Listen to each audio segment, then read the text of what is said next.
राहुल गांधी का प्रधानमंत्री मोदी के खिलाफ झूठ, विपक्ष के खेल पर पीएम मोदी का सर्जिकल स्ट्राइक। दिल्ली में बैठे लोग पासपोर्ट के पन्ने गिनते रह गए और प्रधानमंत्री मोदी दुनिया से भारत के लिए अरबों डॉलर के निवेश लेकर लौट आए हैं। भारत विरोधियों की रूह कांप गई। तथा कथित बुद्धिजीवी इस विदेश दौरों का मजाक उड़ाते रहे, लेकिन दुनिया की सबसे बड़ी कंपनियां भारत को भविष्य का सुपर पावर मानने लगी। दिल्ली में बहस चल रही थी, मोदी विदेश क्यों जाते हैं, और दुनिया फैसला कर रही थी। अब दुनिया का भविष्य भारत ही तय करेगा। आइए आपको साफ बताते हैं कि प्रधानमंत्री नरेंद्र मोदी आखिर बार बार विदेश क्यों जाते हैं। इस रिपोर्ट में आपको विपक्ष के द्वारा उठाए गए सवालों का वो जवाब मिलेगा जिसका सुनकर राहुल गांधी भी चौंक जाएंगे।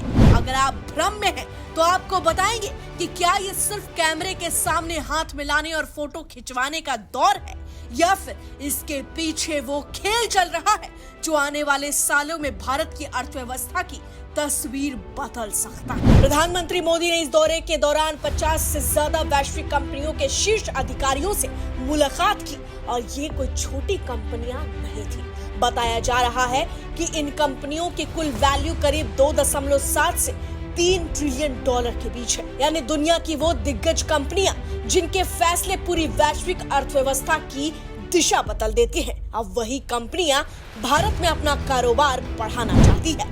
Semiconductor, green energy, AI technology, logistic और इंफ्रास्ट्रक्चर, लगभग हर बड़े सेक्टर में भारत को लेकर उत्साह दिखाई दिया। और सबसे बड़ा संकेत तब मिला जब संयुक्त अरब अमीरात यानी यूएई ने अकेले करीब 5 अरब डॉलर यानी लगभग 45,000 करोड़ रुपए के नए निवेश की घोषणा कर दी। सोचिए, जिस समय देश में बहस चल रही थी कि प्रधानमंत्री नरेंद्र मोदी विदेश क्यों जा रहे हैं, दुनिया भारत में अरबों डॉलर लगाने का भरोसा दिखा रही थी। सरकार के मुताबिक जिन कंपनियों से बातचीत हुई उनका भारत में पहले से करीब 180 अरब डॉलर का निवेश और कारोबारी एक्सपोजर है। लेकिन अब ये कंपनियां नए प्रोजेक्ट्स और एक्सपेंशन प्लान पर तेजी से काम करना चाहती है। और इसका सीधा मतलब क्या निकलता है? इसका सीधा मतलब ये निकलता है कि भारत में बड़े स्तर पर रोजगार पैदा हो सकते हैं, नई टेक्नोलॉजी आ सकती है, मैन्युफैक्चरिंग क्षमता बढ़ सकती है और भारत की वैश्विक सप्लाई चेन में हिस्सेदारी और मजबूत हो सकती है। दरअसल दुनिया की बड़ी कंपनियां अब चीन पर पूरी तरह निर्भर नहीं रहना चाहती। चीन और पश्चिमी कंट्रीज के बीच बढ़ते तनाव के बाद अब कंपनियां चाइना +1 स्ट्रैटेजी पर तेजी से काम कर रही है। यानी चीन के अलावा एक मजबूत विकल्प तलाशा जा रहा है, और उस विकल्प के रूप में भारत सबसे मजबूत दावेदार बनकर उभरा है। यही वजह है कि प्रधानमंत्री नरेंद्र मोदी की बैठकों में मेक इन इंडिया और डिजिटल इंडिया जैसे अभियानों को भी बड़ा समर्थन मिला। दुनिया की बड़ी अर्थव्यवस्थाएं किसी देश से सिर्फ दोस्ती देखकर निवेश नहीं करती, वो वहां निवेश करती है जहां उन्हें स्थिर सरकार दिखाई देती है, तेजी से बढ़ती अर्थव्यवस्था दिखाई देती है, बड़ा बाजार दिखाई देता है। और सबसे बड़ी बात, भारत आज दुनिया को वही भरोसा देता दिखाई दे रहा है।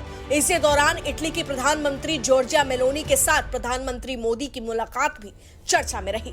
लेकिन ये सिर्फ कैमरों वाली तस्वीर नहीं थी, इसके पीछे एक बड़ा संदेश छिपा था कि यूरोप भी अब भारत को भविष्य के बड़े आर्थिक और रणनीतिक साझेदार के रूप में देख रहा है।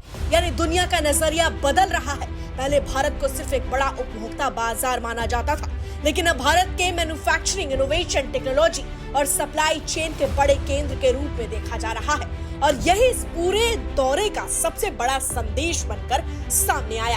अब जरा राजनीति वाला पक्ष भी समझिए। प्रधानमंत्री मोदी के विदेश दौरों को लेकर विपक्ष लगातार सवाल उठाता रहा।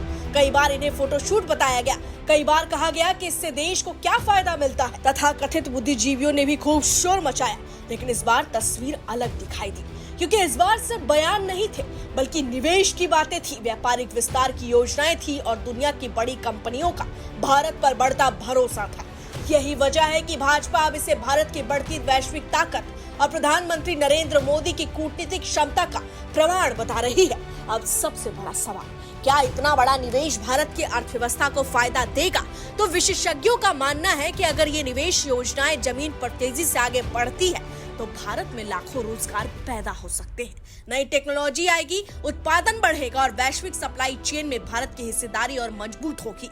यानी भारत सिर्फ दुनिया का बाजार नहीं बल्कि दुनिया के उत्पादन और टेक्नोलॉजी नेटवर्क का बड़ा केंद्र बन सकता है। और शायद यही कारण है कि सरकार लगातार ये दावा कर रही है कि भारत आने वाले वर्षों में दुनिया की तीसरी सबसे बड़ी अर्थव्यवस्था बनने की दिशा में तेजी से आगे बढ़ रहा है। तो कुल मिलाकर इस पूरे दौरे का संदेश साफ था। जब देश में राजनीतिक शोर चल रहा था तब दुनिया भारत में निवेश की संभावनाएं तलाश रही थी। जब विपक्ष सवाल उठा रहा था तब वैश्विक कंपनियां भारत के साथ लंबी साझेदारी की तैयारी कर रही थी। और जब कुछ लोग इसे सिर्फ विदेश यात्रा बताने में लगे थे तब भारत खुद को दुनिया के अगले बड़े आर्थिक और टेक्नोलॉजी हब के रूप में स्थापित करने में जुटा था। क्योंकि अब दुनिया भारत को सिर्फ एक देश नहीं बल्कि भविष्य की सबसे बड़ी आर्थिक ताकतों में से एक के रूप में देखने लगी है। बहरहाल विपक्ष और तथा कथित बुद्धिजीवियों ने जिस तरीके से प्रधानमंत्री नरेंद्र मोदी के इस विदेश दौरे पर सवाल उठाए, ये उसी का जवाब माना जा रहा है। जहां भारत सरकार ये दावा करती है